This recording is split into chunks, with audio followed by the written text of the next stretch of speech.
The art world runs on storytelling, the story of the artwork, the story of the artist, and one of the most seductive stories of all, the one that says if you got your toe over the line out of art school, your career goes onwards and upwards from there in a straight line. My guest today, Hettie Judah, has been inside the art world since the early 1990s as a writer, critic, curator and advocate, and she's written a book that quietly dismantles that story. How to enter the art world after a late start, a first career, illness, raising children, a crisis of confidence, leaving it in disgust. In this conversation, Hettie shares how the art world's myths are really costing the people inside it, why the relationships that move careers are built in quiet galleries rather than at private views, and what the financial reality of a successful writing and curating life actually looks like. You'll leave with a sharper read on the structures around your practice and permission to stop measuring yourself against a career shape that was never real in the first place. Welcome to the Extraordinary Creatives podcast. Hettie, it's so brilliant to have you with us. Would you do our listeners the honour of introducing yourself, say where you're coming from today, and tell us a little bit about yourself in your own words? It's really wonderful to be here, and I'm such a fan of your work, Kerry, so thank you so much for having me on. Well, this morning, unusually, I'm in the basement of my mum's place, despite the past, because I'm on tour at the moment. I'm touring these things called the After Sessions, which I'll talk about a bit later. Yeah. So in a nutshell, I'm a writer and curator, and I've been involved in the art world since the early 1990s. And I also do, I guess, what I call advocacy work, perhaps is the right term for it. I mean, you might call it a bit of kind of light activism, perhaps. So I co-founded something called the Art Working Parents Alliance about 4 years ago. Co-founded it with Joe Harrison. And we make parents in the art world visible to one another, but we also advocate on their behalf. So I'm an advocate for artists' rights, I would say. Fantastic. Well, there's so much to unpack, and I know that there'll be many fans out there listening who are fans of all the previous books. But we're going to start with this little copy here, which is How to Enter the Art World, and it's got after a late start, a first career, illness, raising children, a crisis of confidence, and leaving it in disgust, which will be music to many of our listeners' ears. So it feels incredibly intentional, but I wonder if you could tell us a little bit about how it came about and what led to it. So it's quite a long story, I'm afraid, but I'll get tucked in. So about 7 years ago, I started to do a specific body of research looking at the impact of motherhood on artists' careers. So in 2019, 2020, I did long interviews with about 50 artist mothers based around the UK, and they had roots all over the world, but they were all based in the UK. And I was really curious as to whether motherhood was one of the factors that was making it difficult for women artists in particular to flourish and thrive in the UK. And as having spent quite a lot of time talking to these artists, it very quickly became apparent that it was causing all kinds of issues and that the art world was very poorly structured for the needs of caregivers, for artist mothers, for artist parents in general. But one thing that came up as a result of these conversations was it became really clear that it was very difficult if you'd taken, let's say, 15 years out to raise a family to get back in. And I had artists telling me about how they were treated as hobbyists, how they were patronized, if it was having squandered their talent. I mean, people literally were saying these things to this face. It was quite horrifying. And when I wrote the first book that I did on motherhood, called How Not to Exclude Artists, Mothers and Other Parents, literally on the page of that book, I said, one thing I've not been able to do in this book is answer the question I'm asked time and time again, wherever I speak, well, I do speak quite a lot about the subject, which is how to get back into the art world after taking a break. So at the point where that last book came out in 2022, I held a mini festival in TJ Bolton Gallery in London. And we did a number of events where I invited artists to come and talk, or we did kind of group discussions. But one of them was specifically looking at this question of how to get back into the art world after. And I invited various artists that I thought had done a really great job from certain specific perspectives. So one of them was the artist Permin Decor, and she was an artist who I think did brilliantly at having taken 10 years out and then going and contacting people that she'd known from her early years in the art world and reconnecting with them. And I think that had done really well for her. There was another artist called Elsa James, who I thought had done this really great job kind of connecting with her local institutions in Essex. And that had really promoted a springboard for her then to move on from that. So there were these various examples of, different strategies that might help. So that really formed the foundation for this book. I've obviously done other things since 2022. So I've had an exhibition and various other books that have come out.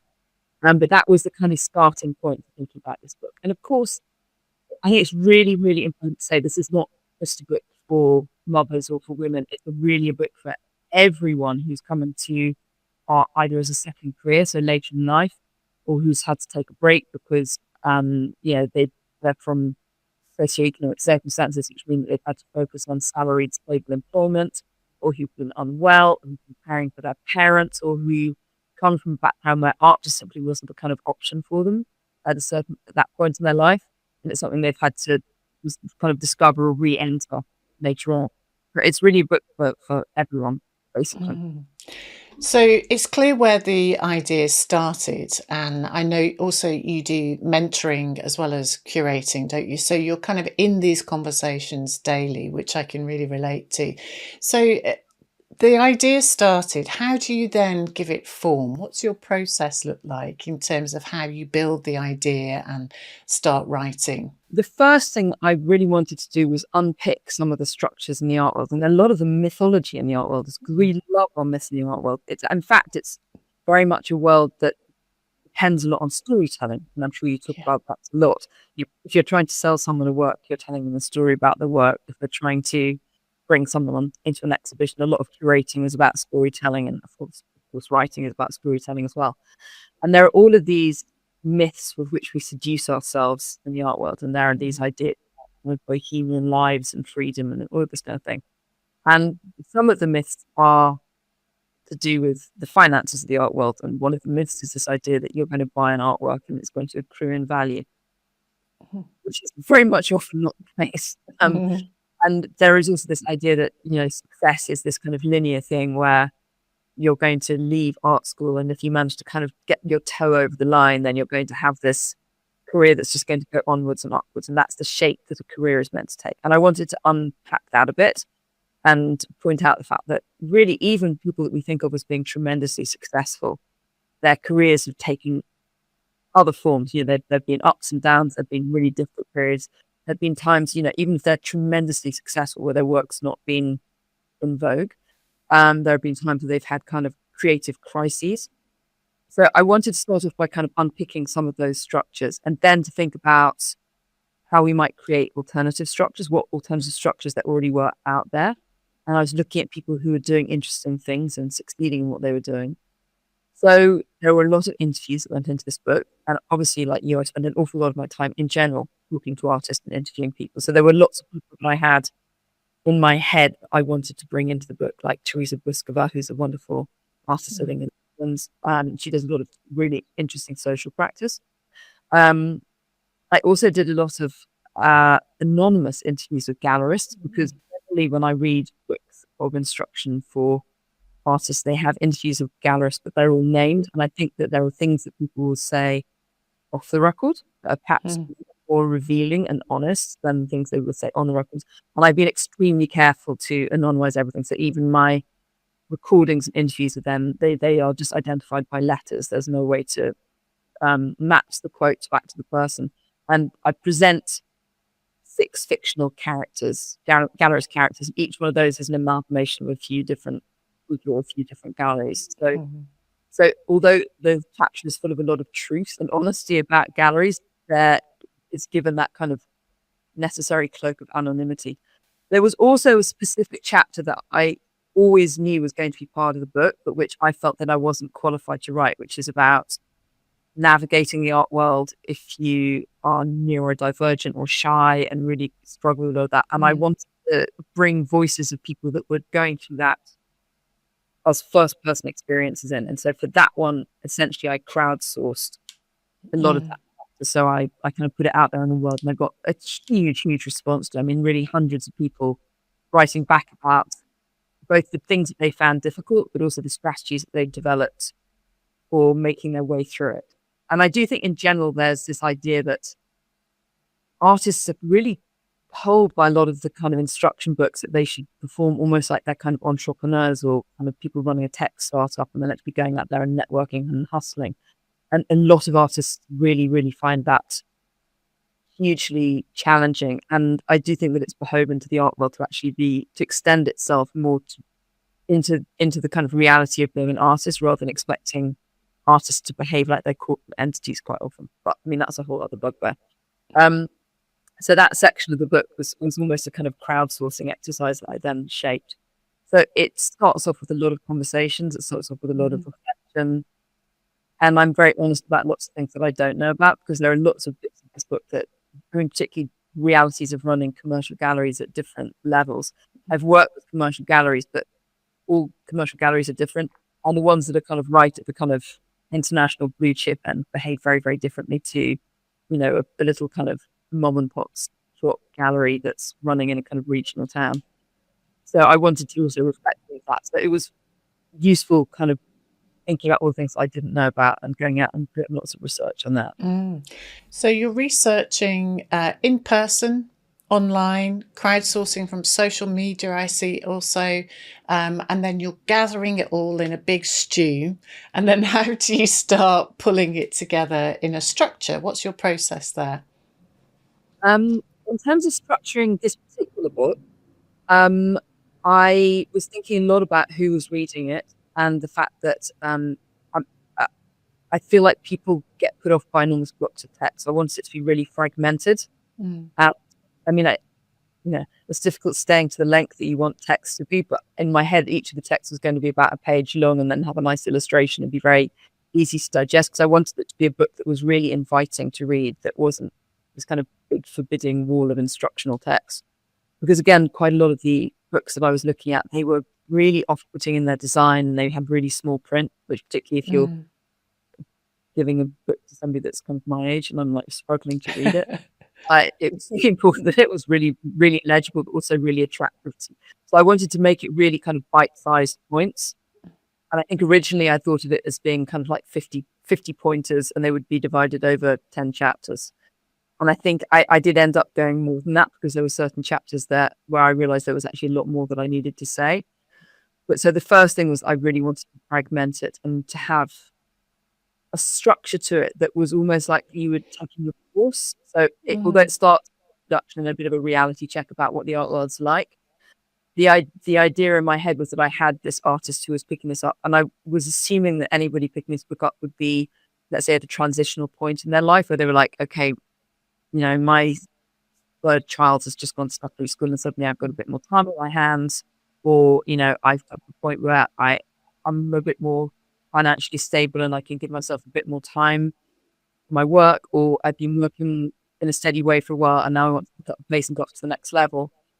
So somebody at a transitional moment, and it's really taking people from that moment of deciding they want to kind of step up through the kind of mental exercises, thinking about what success might look like on their terms, how they step up in terms of kind of skilling up, how they think about engaging with big ideas at the moment, how they form relationships with their contemporaries. It's one of the things I think is most important, becoming part of a network.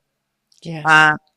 And then to think about hearing your work, about selling your work, about how to have a life in the art world without necessarily selling your work or selling it in different ways, how to navigate things if you find that challenging in the first place. And then the final chapter is called The Horror Show, which is about all the things that go wrong. And some of that's to do with the things that people panic about, and some of that's about bad practice in the art world. And we both know there's a lot of bad practice in the art world.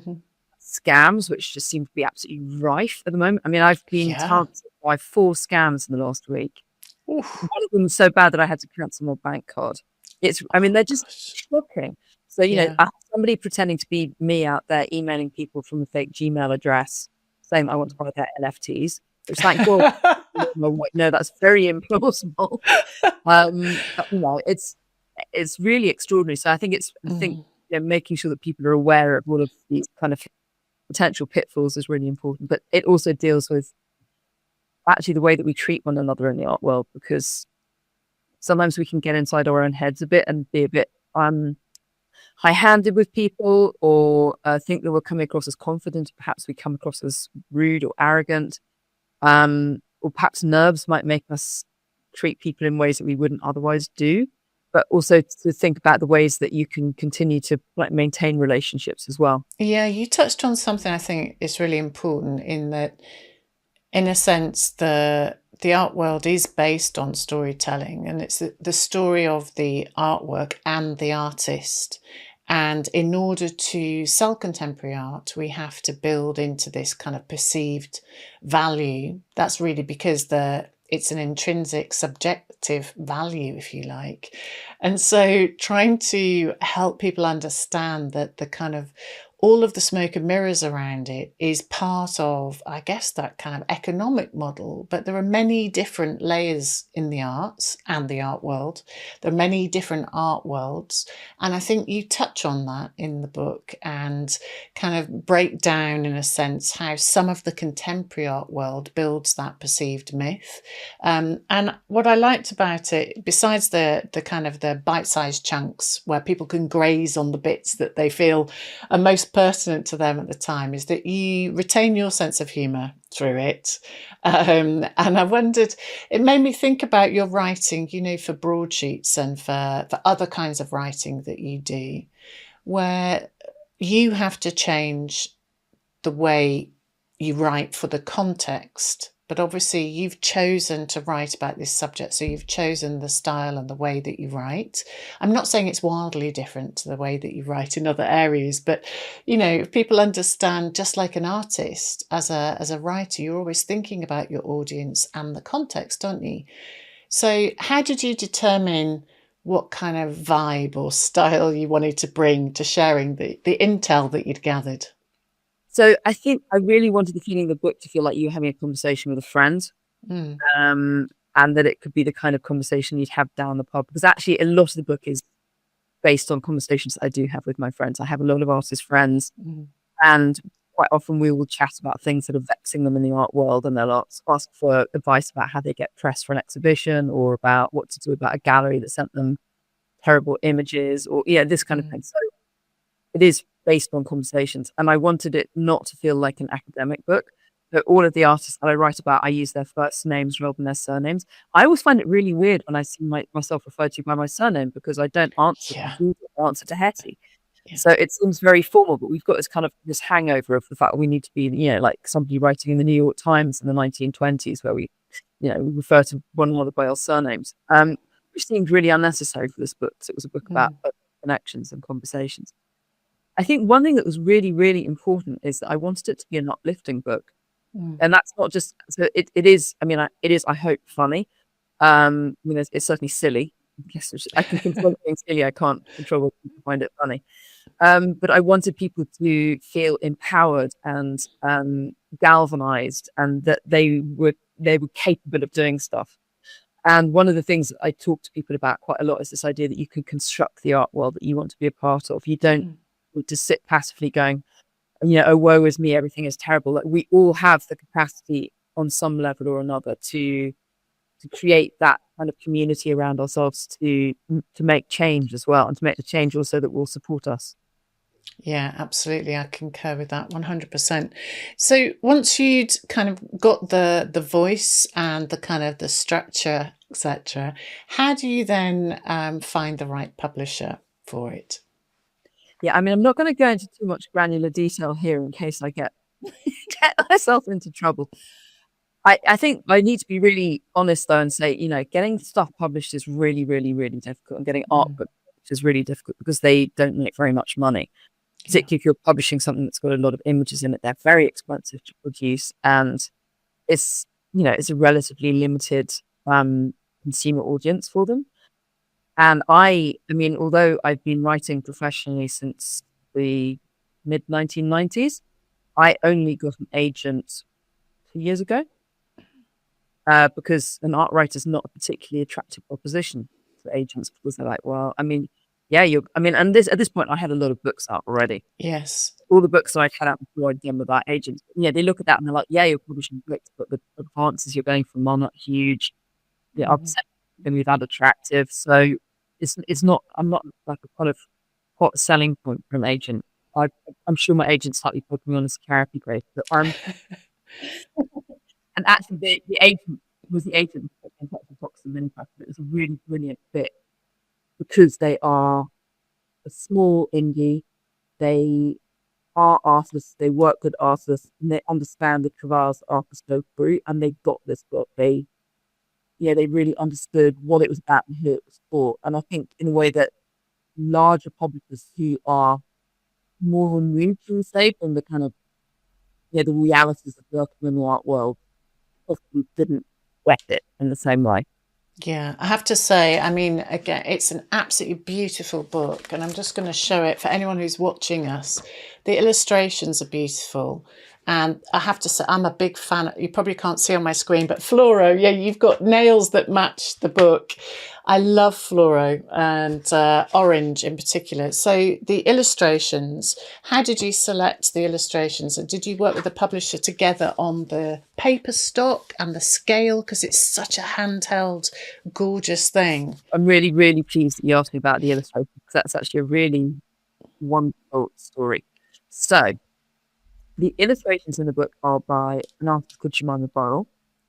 And I was talking for a long time with the publisher about illustration because it was right from the beginning. I knew I wanted an illustrated book. And I wanted it to be one color because that makes it more affordable to publish. And they started to pull together illustrators, and I was looking at all these illustrators going, I mean, I like what they're doing, but I need somebody that gets what this book's about, that's had a bit of that life experience. And at a certain point, I kind of said, I feel a bit awkward about suggesting somebody that I know, but can I suggest Jemima Burrell? Because I think her illustrations are really brilliant. And she's an artist. She mainly works actually in filmmaking, but this is quite, so it's going to be a bit of a segue, but it's a really nice one. So Jemima has this alter ego called Megaphone Woman, and Megaphone Woman exists on Instagram. And Megaphone Woman takes her form actually from an artwork by William Kentridge, who you know is an artist who quite often takes objects from his studio and he kind of turns them into characters. And so there's a recurring motif in a lot of his work of a head with a megaphone on it. And Megaphone Woman makes noise and takes up space, and she particularly talks about mental illness. And I'm going to want Mummy Megaphone because he's very open about this. He has bipolar.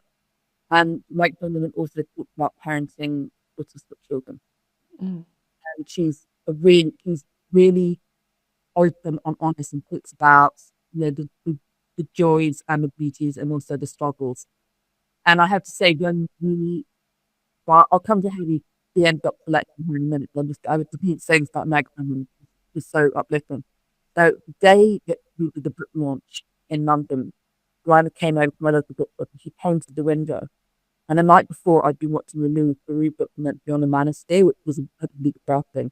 And it's full of really classic Manosphere podcasters who get like eyes in the streets, you recognise them all the time. And while Jemima was painting the window in my local bookshop, a woman went up to her and went, "Oh my God, are you Megaphone Woman?"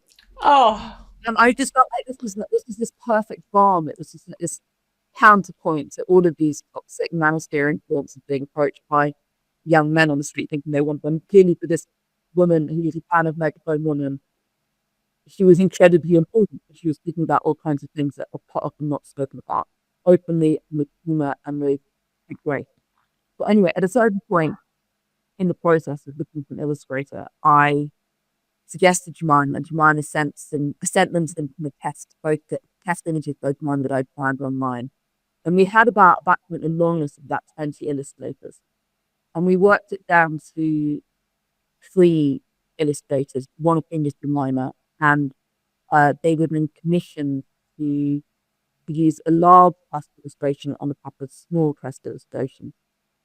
And at that point, I kind of felt like I was too close to it. So I sent all of my family, all of the illustrations tumbling on this. I said, well, which ones speak to you, then speak to her.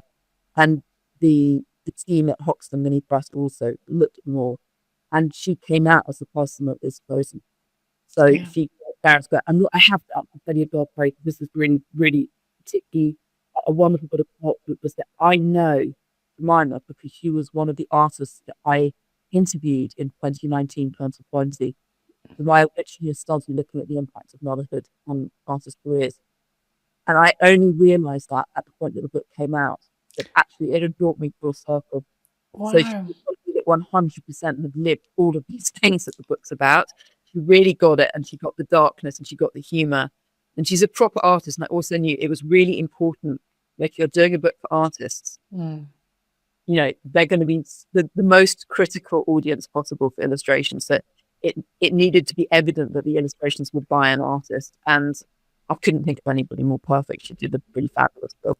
Yeah, I mean, it's beautiful. I actually talked to an artist about it recently because I think it feels that the book feels like it's for artists. And, you know, it's also one that you'll definitely keep and sort of pull out to scan through.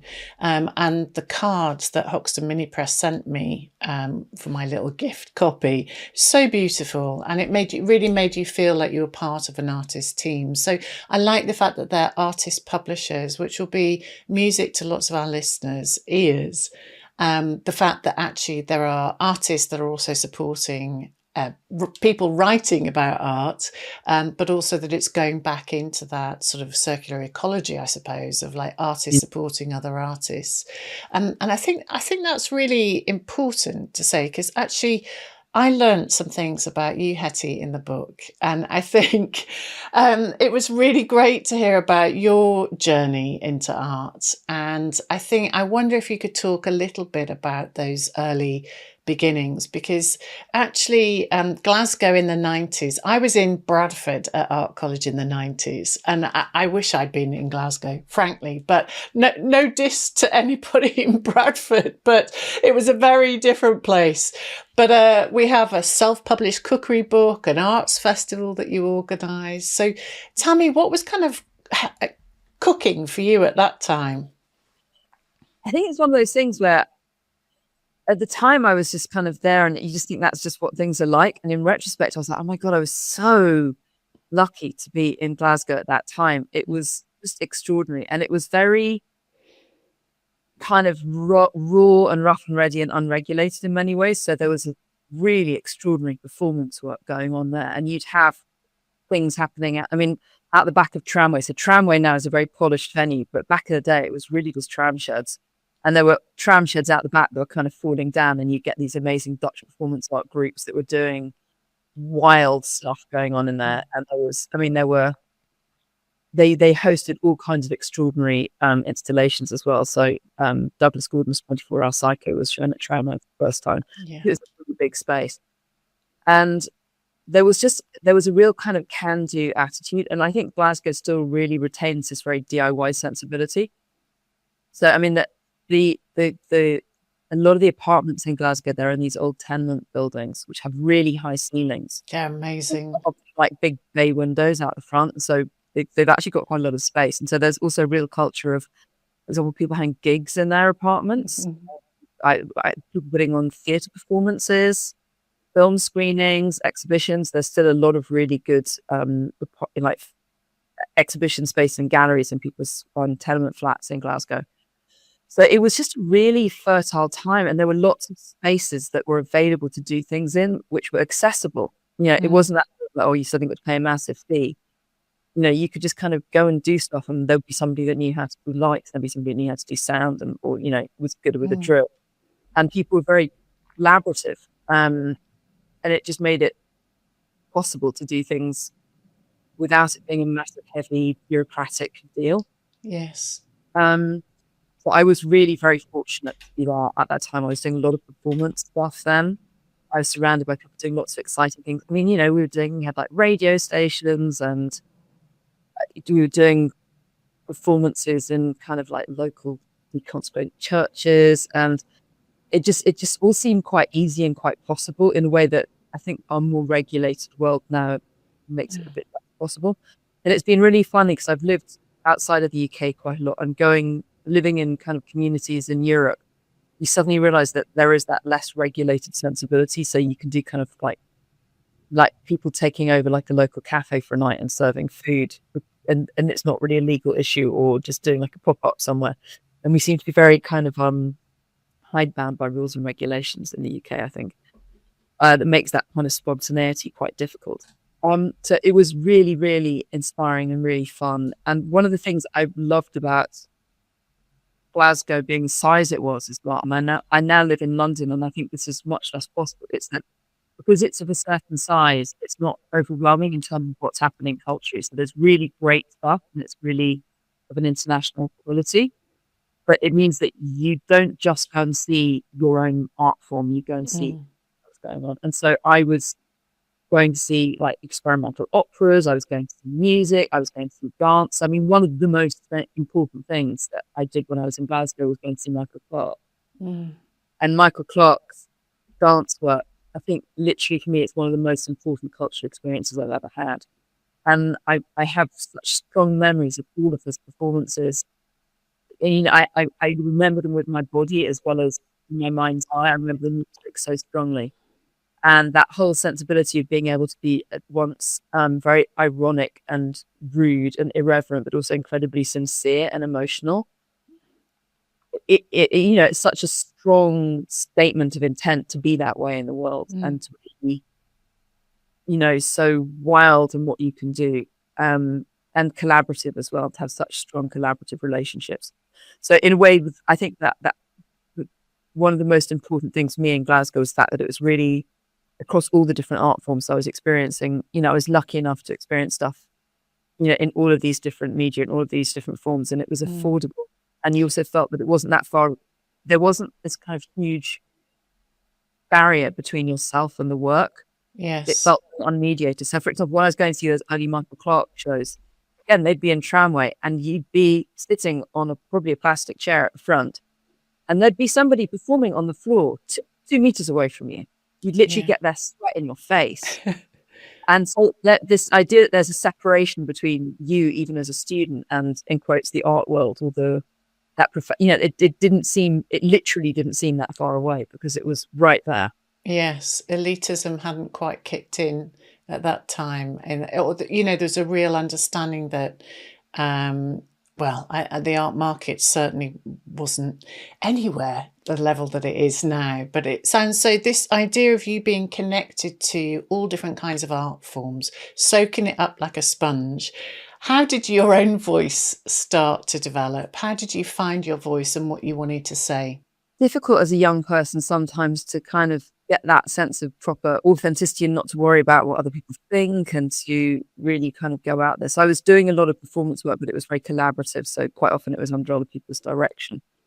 I did direct a performance work myself. I mean, weirdly, it's funny, and this was in the mid-90s. It was very much about this idea of gender as something that you can put on like an outfit, a male performer, and about them kind of having this transformational moment on stage. But it was very much movement based.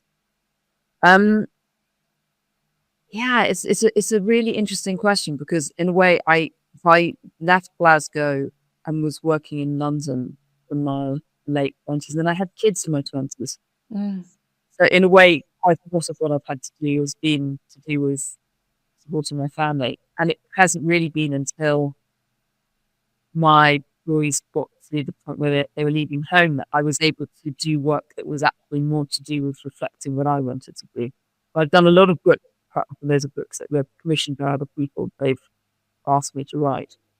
But to start doing this research, looking at the impact of motherhood on artists' careers, to start writing these larger books and curating these shows about more difficult subjects, that was something that really became available to me, let's say, in my late 40s. Yeah, it's very inspiring. I think that idea, though, is that creativity never really leaves us, you know, and that I think that's obviously something that you've written about, and it comes up again in this book. But Nevertheless, you were writing, as you said, for these frameworks. So you were chief art critic for the newspaper in the UK for 8 years, I think, and wrote for The Guardian, for Freeze, and the Times Literary Supplement.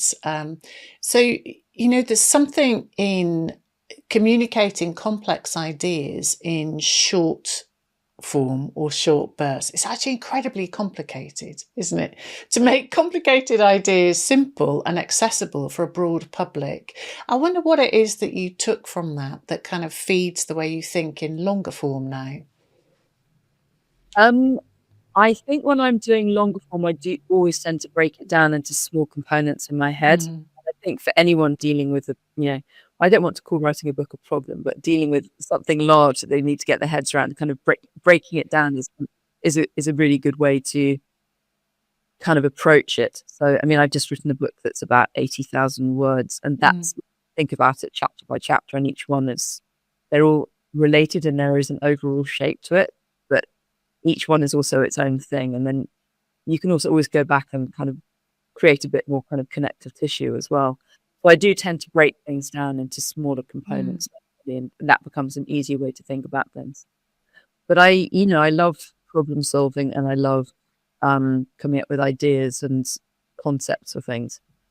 So structuring stuff is something I enjoy a great deal, and I spend a lot of time walking. I walk with my dog, and quite often when I'm walking, I'm having those, you might call it daydreaming, but daydreaming quite often turns into, well, I've got this idea and this might work, and kind of coming up with whether it's formats for events or proposals for books, or often I come up with completely insane ideas, like how about I do this as a short play, and just so I get over enthused about things, and I have far more ideas than I will ever have time to realize or capacity to do. But I get very easily excited and enthused by things, and I get carried away with myself. So, well, long may that continue, Hettie. But I think I'm curious about the role of editors for you. Could you give us an example of working with an editor and how that sort of shaped or helped you get to the nub of what you wanted a little bit deeper?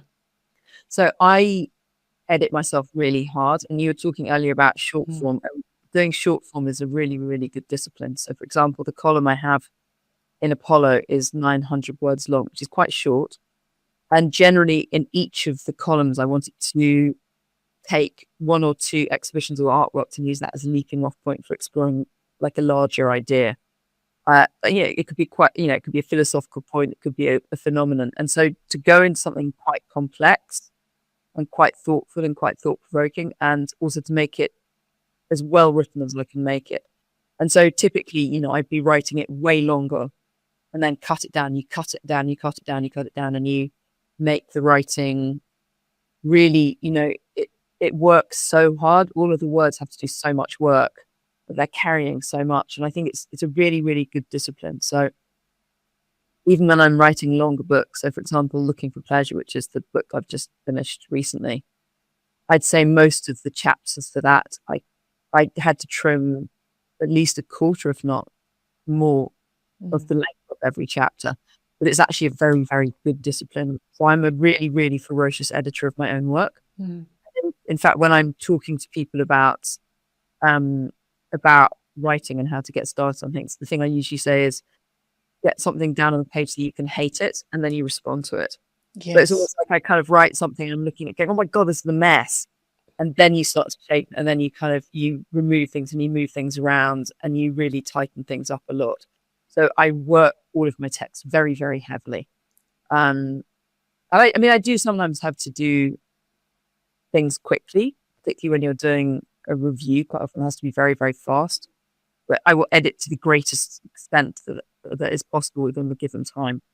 So, for example, we're talking now, it's mid-May. I know this won't be broadcast for another couple of months, but a couple of days ago, the Performance Artist Valley Export died, and wrote a reaction piece to The Guardian, and I had to write that with about 900 words, and I wrote that within 2 hours. Oof. That's pretty fast. Yes. But it was still really important that I was going to do as much editing on that as I can. So, the piece that ran on the paper was pretty much exactly as I wrote it. Yeah. So all of this is kind of preface to saying I could be a bit of a brat about being edited. I apologize to all my editors. But there have been really great editors that I've worked with. So I had an editor on a previous book that I will not name, and she was very, very young, and we came to blows quite a lot because she was picking me up on a lot of cultural references that she said were too obscure. And for me, they were part of what I thought was the kind of like a shared culture, and that they were references that were not so obscure that I thought they'd be an impediment to reading it. Yes, for example, I made a reference to Ozymandias, which is a poem, but it's like one of the best known poems in the English language, and it's a famous poem about, coupled pride and this idea that you're going to be too great to fall. And she thought that was too obscure. So we had quite a lot of arguments about that. So I think I prefer a more mature editor. I think one that works really well is when I have an editor that I feel really knows their onions. But there's an editor, Rebecca Morrill, who I work with art practice creation. And in my mind, she's the best editor of art books in the UK. Yeah, I'd second that. I love Rebecca. Yeah, and she really knows her stuff. She really knows about art, and also, if she tells me that she thinks something's not right, I'll take it from her. Whereas I can be a bit fighty with other people, but she's quite fierce. So it's kind of important that I will take it from her. So I really like working with her. I'm hoping to work with her on the next book as well. Yeah, I love Rebecca. She's very straightforward, and I think that transparency in how you communicate is also how you learn to trust people, right? So I think I really get that. So I'm curious, sort of that relationship to long form and short form, and how do you make a distinction in terms of where you decide to take the most risks in your writing? In a way, you mentioned before how you have to temper your writing a bit to the publication that it's in. So if I'm writing for The Guardian, if I started to be really experimental in the way I was writing, they would just slash my copy out. And they are very bound in by their own editorial rules. So, for example, in the book I wrote about Valley Export, and I'm about to start writing her obituary later today, they won't write her name as her name is meant to be written. So her name is in all capital letters, and that's part of the radical self-naming process that she went through, which is she gave herself her own name, which was partly based on a nickname and partly based on a cigarette brand. And she didn't want to be known by her father's surname or her ex-husband's surname. And part of the radical kind of action, part of the radical gesture of that was that she made the name in capital letters. However, The Guardian have a policy where they don't do that. So one of the editorial changes they will make to my copy is that they will put Valley Export as if it's a normal name rather than a kind of personal brand. And they certainly wouldn't look at kind of like very fragmented experimental piece of writing, whereas someone like Freeze, which is more of a dedicated arts publication, really because they writing as an art form that they're interested in supporting. What feels like the riskiest text or writing that you've done so far? The riskiest text that I've done so far is not finished, and I don't know whether it will ever be published. So I had a couple of rounds of quite major surgery about 5 years ago, and after the first round of surgery, I was talking to Chantal Joff, who's an old friend of mine, actually from Glasgow. And she was saying, whenever I've had something big happen in my life, I find it really helps me to paint myself. So will you come and sit for painting? It might help.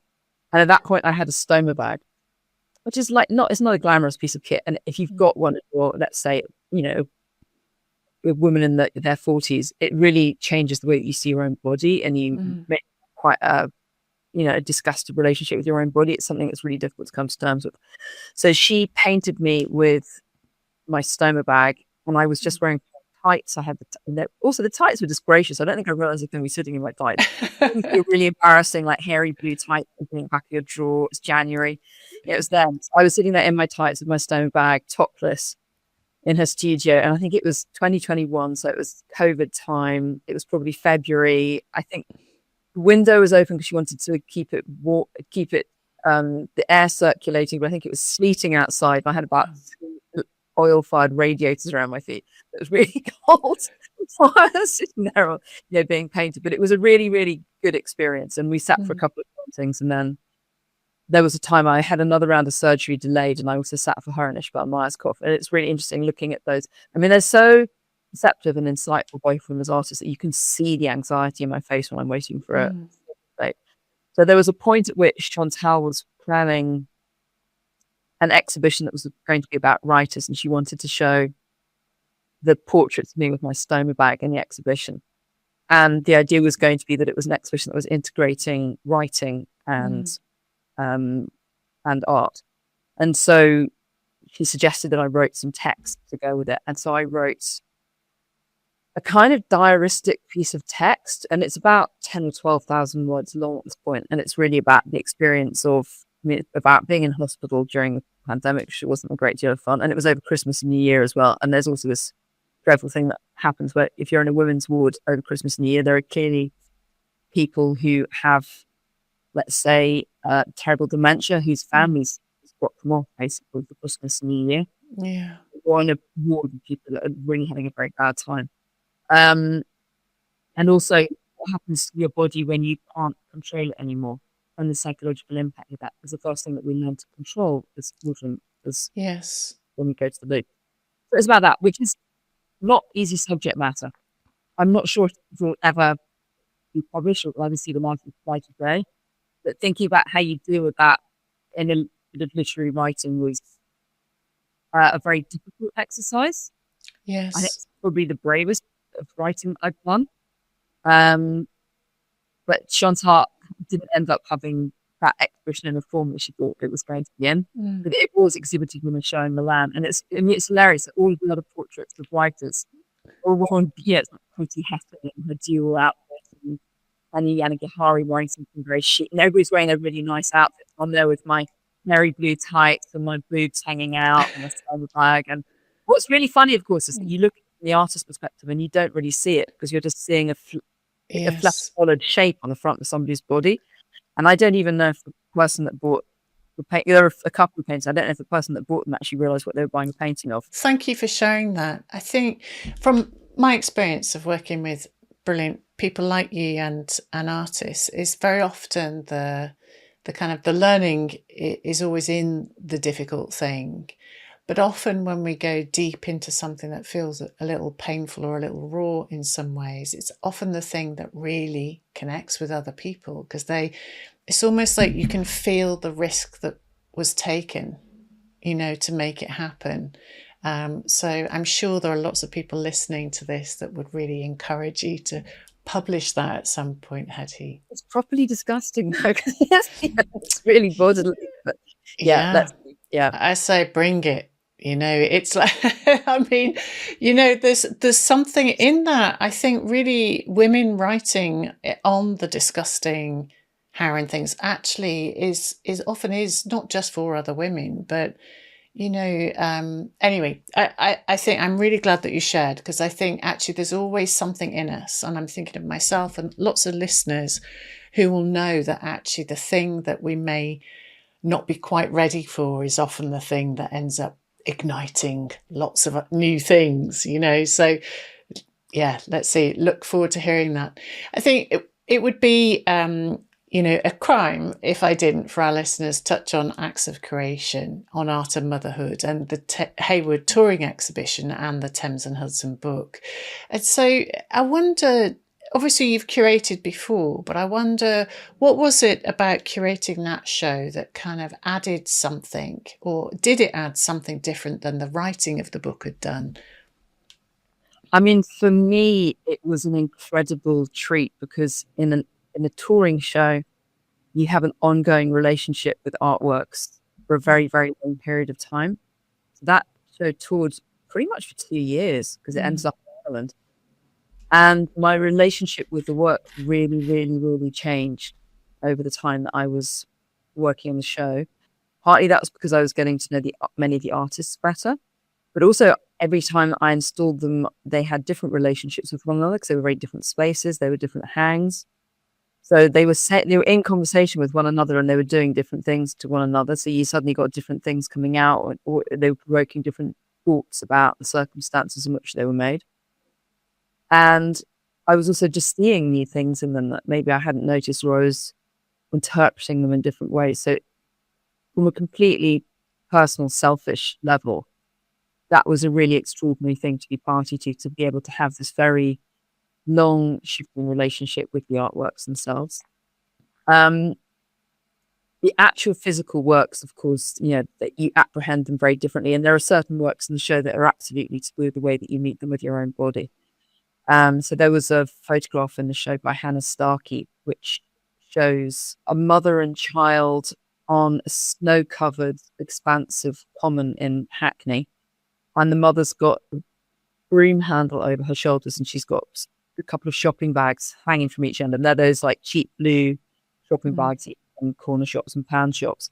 And you can see they're full of kind of detergents and things.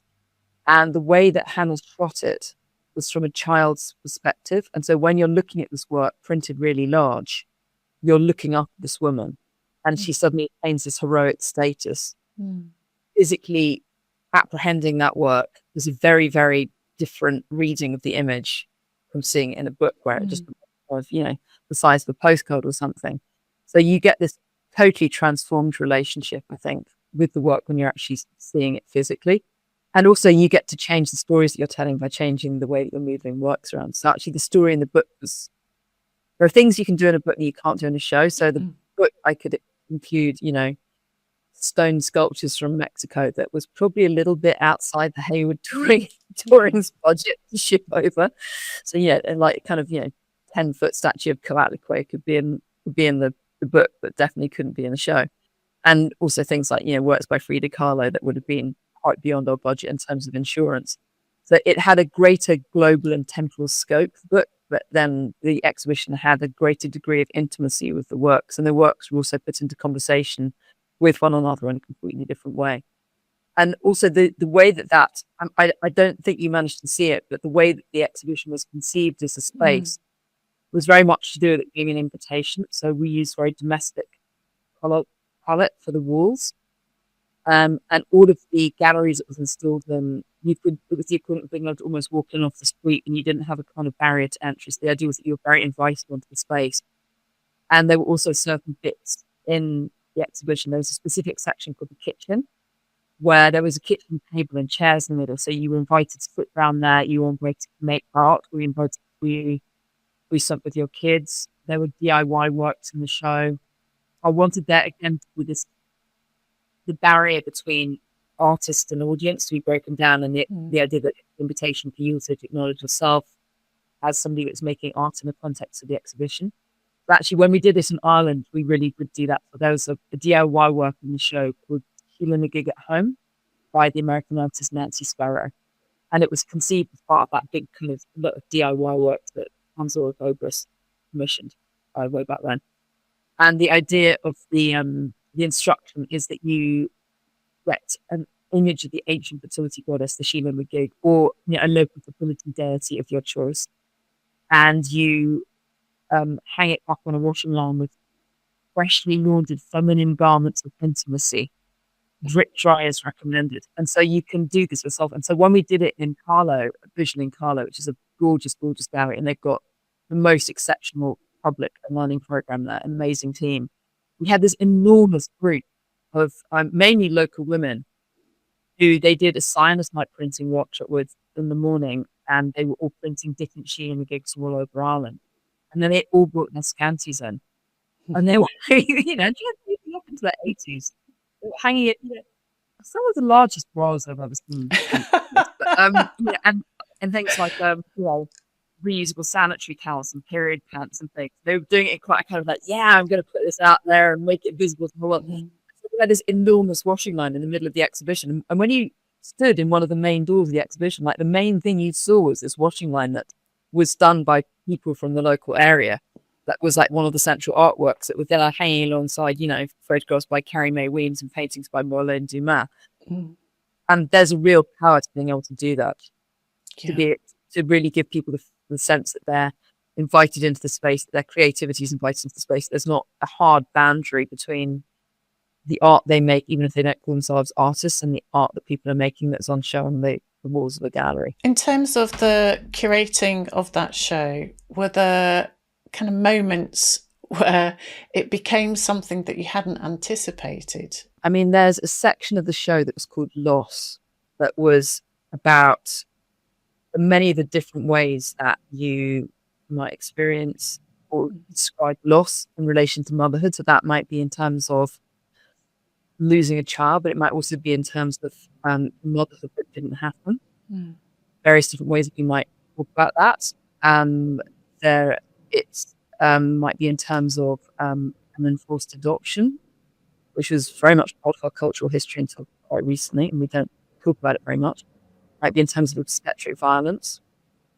And that section of the exhibition really kind of took on a life of its own, and it started a lot of conversations because it was artists who, in a way, were making visible experiences that many people only experience in a really kind of private way and don't necessarily talk about that openly. And I think that started a lot of really interesting conversations. So that then turned into, actually, we had a really extraordinary symposium that grew out of that in Birmingham at the MAC, and the MAC were very generous in hosting it. Debbie Commode and Roma hosted it there, and it was an entire day of artists talking about grief and loss and the care for seriously ill children.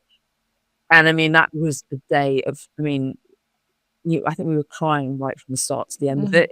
I'm even tearing up now thinking about it. So we started off with the extraordinary Finnish photographer Elin Rothfuss, who was talking for the first time publicly about her work Annunciation, which we had a section of in the exhibition, which is her documenting her 5-year process of going through IVF and what that did to her body, what that did to her relationship, what that did to her psychologically.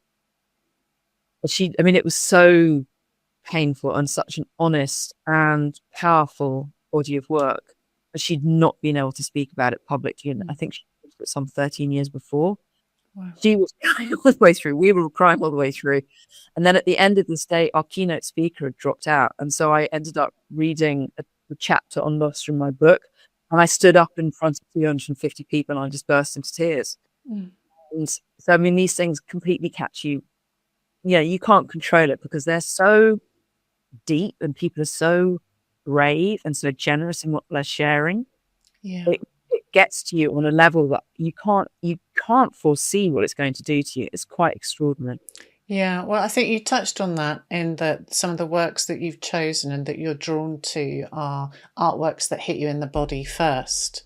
And I think that's one of the great things that art can do, isn't it? Sometimes words help us to articulate what it is we're feeling. Sometimes the art helps us to articulate what we may not need words for, but we can communicate in some ways. So I love the fact that you're kind of moving between these different registers through the show, through the book, but then also different audiences coming together who might know the way that you enter ideas in a different way. And I think on that, it's quite important perhaps to flag the way you're approaching the current book tour that you're on at the moment, because you've got actually some artists have got. I'm writing a book at the moment, Hettie, and somebody recently, thank you. Some artists contacted me and said, "Have you seen what Hettie's doing? Oh my, it's such a good idea. You should do this too," because I think the way that you're bringing artists together through the book and taking time to look at their work and to really go deep on some artists that you're working with. Perhaps talk a little bit about how that came about and kind of what's inspired you. Sure. So, I mean, I obviously spend a lot of time lecturing, and I lecture at art schools like the Royal College of Art, and I do lots of book tours and book readings and that kind of thing. So for other books that I've done, I've generally done lecture tours and I enjoy it very much. But this book, a lot of it's to do with community building and being collaborative. And I wanted to do something in the spirit of the book rather than just going out talking at people. And so I came up with this format that I call the after sessions. And it's partly inspired by an artist that I write about in the book called Ghislaine Young, who's been a tremendous inspiration to me. And she's said some very, very important things in the time that we've spent together. A lot about having a sustainable art career, a lot about removing the stigma around the fact that pretty much everyone in the art world has to run a salaried job alongside making art. And she came up with this format for herself when she's invited to talk at public events, so that rather than spending lots of time putting together a lecture or a presentation, she does an all Q&A. So she just turns up and people ask her questions. And of course, when she does it, people want to talk to her about her work and her life. But I thought, actually, because this book's based on conversations, it's much more interesting to have events that are all about conversation. But what happens in the after session, the very first thing that happens in the after session is that I give people a sticker with their name on it, their first name on it. And it is neon orange. I love neon orange. And so everybody has their first name on a sticker. And that's partly because I always forget people's names. And I'm sure, like you, actually, I get people who have seen stuff I've done, perhaps on Instagram, and I've met them once or twice. And then they're really friendly, and I'm like, oh, I feel really awful because I can't remember who this person is. And I feel like people should just be labelled constantly, me included. But also, because every art community I've ever been to, there's always this phenomenon where there's somebody that you've kind of seen like maybe once a week for the last 10 years. And about 7 years ago, you forgot their name. And it's now been so long that it would actually be like way too excruciating to actually ask them what their name is. And so it gives everyone in the room a kind of superpower where they can remember one another's name. But it also is an invitation for people to spark up conversations with one another. That's the first thing, is you get the name tag.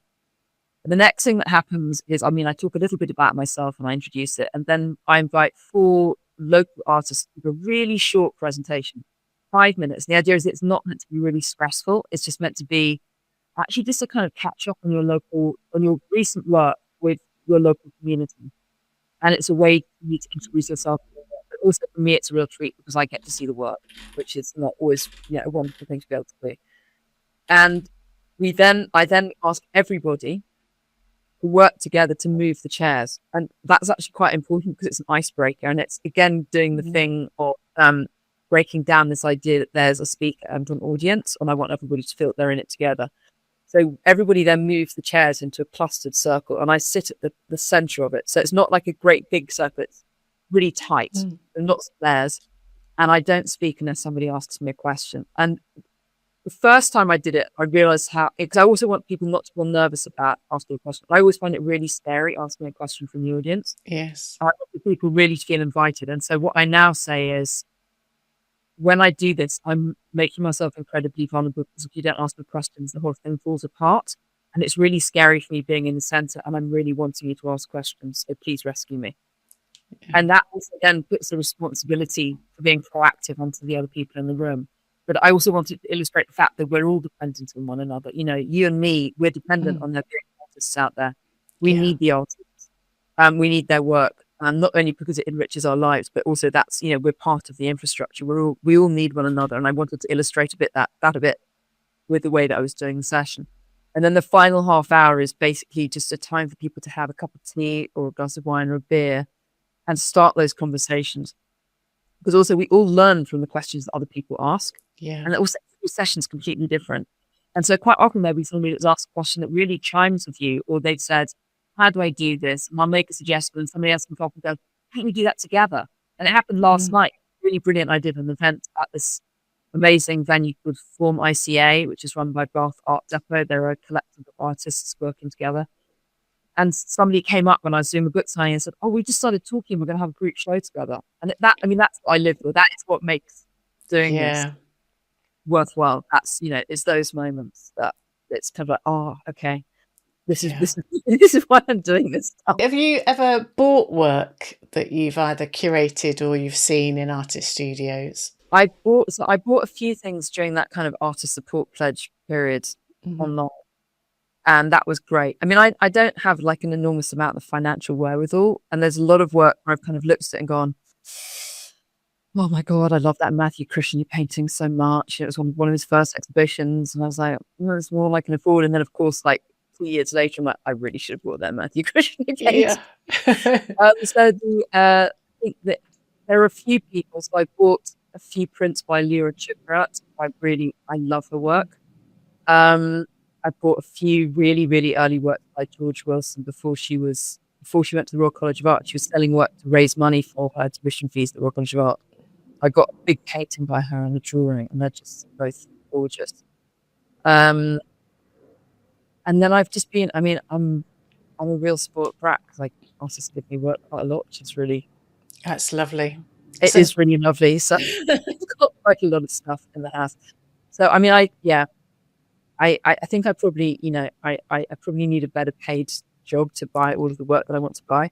And that also, particularly when I'm researching people who are very much forgotten or less known, I'm like, this work is so good. I could just buy everything that's available and then put on a selling show and make a vast profit. But you kind of need like the kind of couple of grand seed money to be able to do that. So if anybody's listening that has a couple of grand in seed money and wants me to put on a selling exhibition, there are I'm listeners. yeah, when I have my kind of daydreaming blog walks, I'm kind of coming up with those schemes where I'm like, okay, I could take out like a $2,000 bank loan. I could solve it by buying this person's work, and I could then sell all of that, and then I could put that into buying that person's work. And of course, it becomes like you putting yourself into your own pyramid selling scheme, and then can you know contradicting the thing that I was saying earlier about how buy the idea that you're going to buy some work and it's going to sell for profit is complete nonsense. This is much less to do with making a profit. It's much more to do with the fact that I want people's work to be appreciated and I want people to be remembered, and they've just slid out of view. And I just think it's such a crime. And I want people to be aware of all of these artists' work. It's not to do with me wanting to be rapacious and make profit. Well, I think actually it's great that you just shared that, Hettie, because I think for a lot of people listening, they might be surprised to learn that writers don't earn very much, And I think, there is something, and I think the reason I want to touch on it a little bit, because I think you do touch on it in the book as well, is that today's culture, which is really about visibility and encouraging people, this idea that the more visible you are, the more you will be rewarded. And I think, you obviously have a profile, and you've created that through creating work that adds value to lots of people's lives. But it doesn't necessarily give back in quite the way that people might think, right? So you don't have to give us specifics, but could you give us a sense of how do you earn your money, Hettie? How do you carve it up so that people understand how they could apply it to themselves?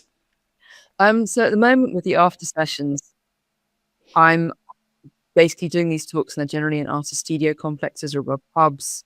The one I'm doing in Glasgow is in a local bar in Queen's Park area of Glasgow. I want the ticket prices to be accessible so that people can afford to come. And I always give free tickets, no matter, no questions asked. You don't need to tell me why you need a free ticket. I'll just give it to you. And so generally my aim with those events is that I cover my transport and my accommodation costs, and I kind of cover my time. And in a perfect world, I'd take the Artists Union fee guidelines as my guideline. In point of fact, pretty much I never actually managed to attain that rate. So I'm supporting myself, but it's not like I'm making like vast profit on the top of that. So you're subsidizing the tour, basically. I mean, it's enough. It's like it washes its face. Yeah. So I'm surviving. I'm earning enough to live by, but it's it's not like I'm kind of like out there raking in like Boris Johnson style speaker fees. I'm not getting like I'm getting like I'm getting like £150 or something, or maybe like a bit more than that for an event. And out of that, I am quite often having to pay for a train ticket, and and I also have to buy my own books. I have to buy them at wholesale price, and I then sell them. So there's quite a lot of outlay. I guess the things that make more money is when I do, and it's tricky. I do write catalogue essays for commercial galleries. That's where I make more money. Yes. But when I'm working on books, I've just done 18 months where I wrote 3 books back to back. And so I wasn't doing catalogue essays. And I was kind of mainly, I'm still living on my overdraft. I took out a bank loan because I needed to go and do a research trip to the US for looking for pleasure. So I borrowed $3,000 for the trip to the US, which I'm still paying back. I'm really, really lucky because I'm in my early 50s now. My kids are both working and earning a living. I'm not having to support anybody else, so I can be irresponsible at this point. I couldn't have done this some years ago because I needed to be. I had larger expenditure and I was supporting other people, so I can make a choice to live in a certain way, which I couldn't at that point. I'm really grateful that you shared that. Thank you. curious as to how many books, because you've done books with Thames and Hudson, and then you're also doing it with Hoxton Mini Press. What does success look like for those different kinds of publishers? When they want you to sell books, what kind of numbers are we talking? Yeah, I don't know how different they are, because I guess in reality, both of these are specialist art publishers. Yeah. So the amount they sell is very different from the amount that like a big trade publisher like Penguin would sell. But I think also, I mean, it's a bit like the way that we understand the record industry as well, is that quite often most books that publishers put out don't make a profit. Yeah. That actually that they're held aloft by a few books that sell really, really well. So I think the reality for most authors is they will get an advance on the sales of their book, and they probably won't make that advance back. So they'll never actually get royalties on the book. Now, I have got to the point with quite a few of my books where I've got royalties, and part of that is because and I know it's really obnoxious, but I do go out and really sell them hard because why not? You've put your whole life into it. Why wouldn't you? Be crazy not to. I'm sure a lot of people kind of see it on Instagram. They're like, "Oh my god, she's so full of herself, and she's so up herself, and she must think she's so great to be promoting like this." It's like, I want to get the book out there, and also particularly a little book like this. It's a really beautiful little book, but it's a kind of gift-sized book. It's affordable. It's not the kind of book that gets reviewed in newspapers. It's not the kind of, I mean, it's lovely that I'm talking to you, but that, I think, it's not like there's like general press attention. So I kind of have to do it, you have to go out there and do it all yourself. And I'm sure you talk to artists a lot about this as well. But one of the things that I tell artists, is that if they're not represented by a commercial gallery, they need to have their two hats, which is their creative hat and their business hat, if they want to support themselves through their work.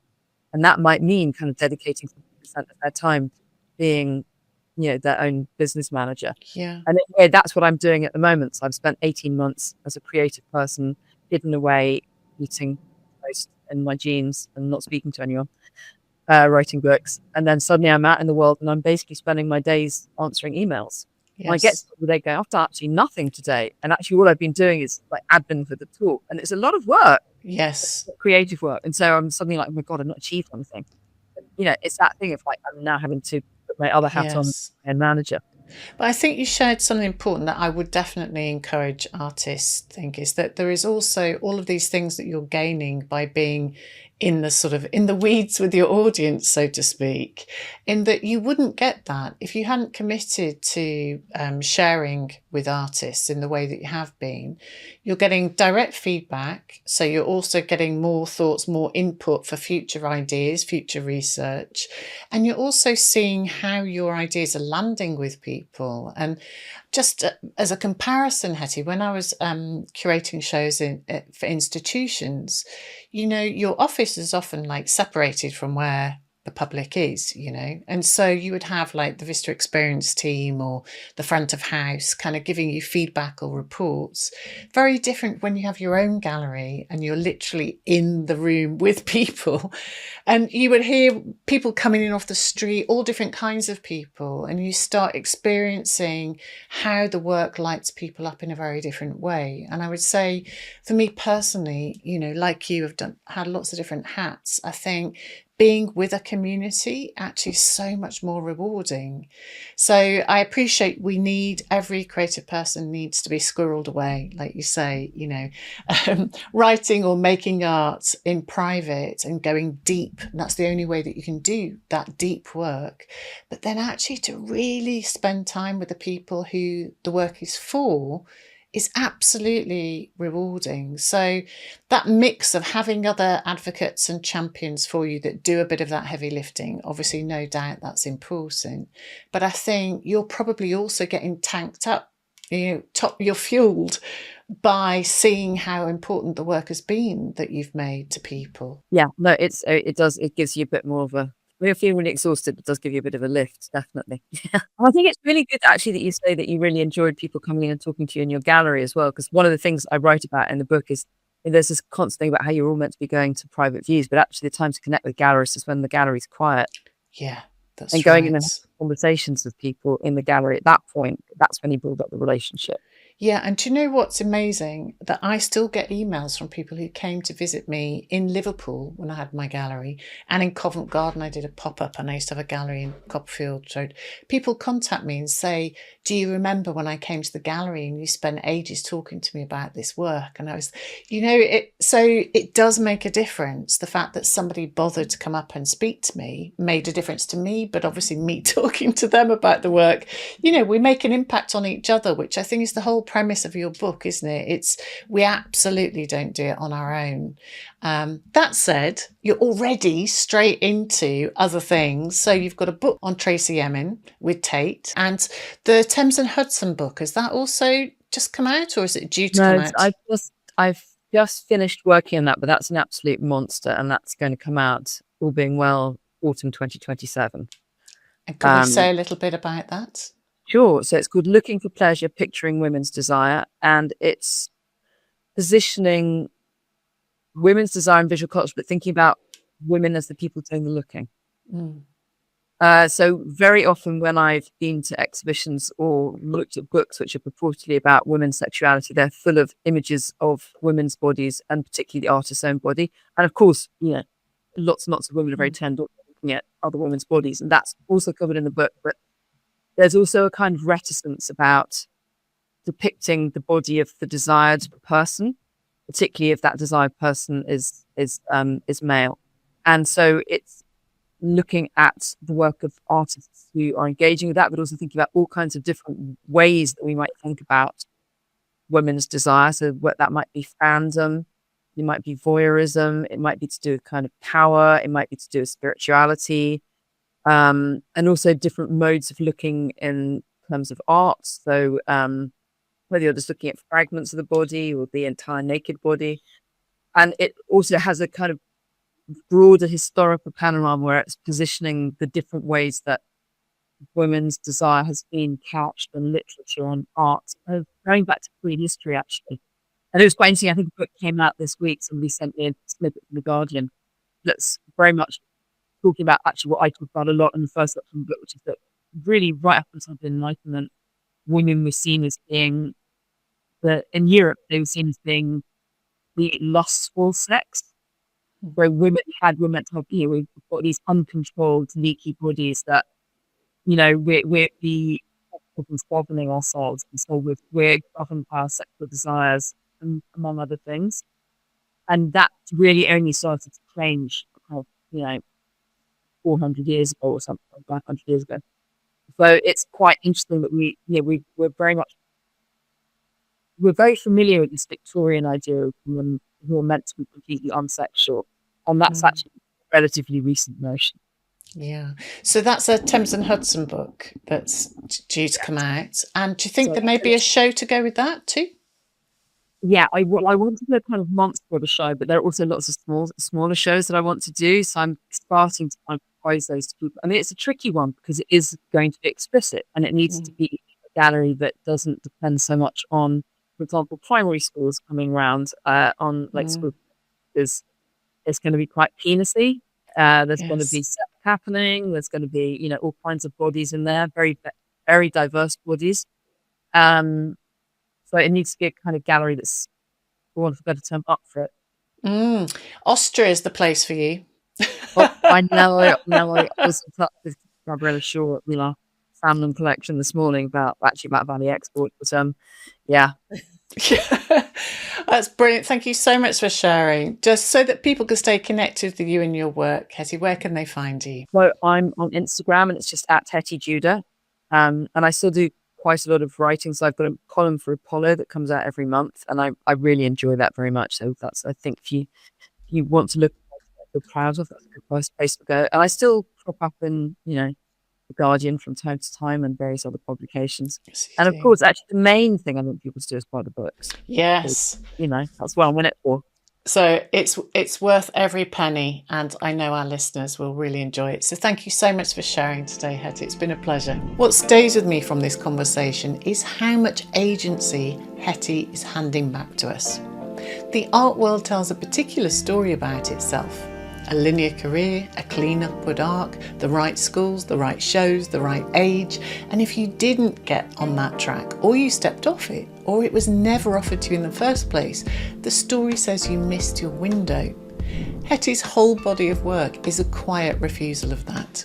How to Enter the Art World, After, is built on the lives of artists who came back, came late, came sideways. The Art Working Parents Alliance, which she co-founded with Joe Harrison, is built on the conviction that the structures around artists can be changed. Acts of Creation, the touring exhibition and the book, makes motherhood visible in a field that spent decades pretending it wasn't there.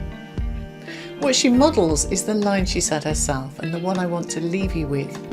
You can construct the art world you want to be part of. That means the relationships, the conversations, the rooms, the people you reach out to, the local institutions, the peers, the gallerists you meet in the quiet hour rather than at the private view, the fellow travellers you find when you stop waiting to be chosen. So if you're coming back to your practice or finding your way in for the first time or rebuilding after a long stretch away, take this as the invitation. Not to enter someone else's version of the art world, to build the one that holds your work. You're not late, you're exactly where the work begins. Thanks for listening, and please share this with somebody you think would benefit from hearing it. Until next time.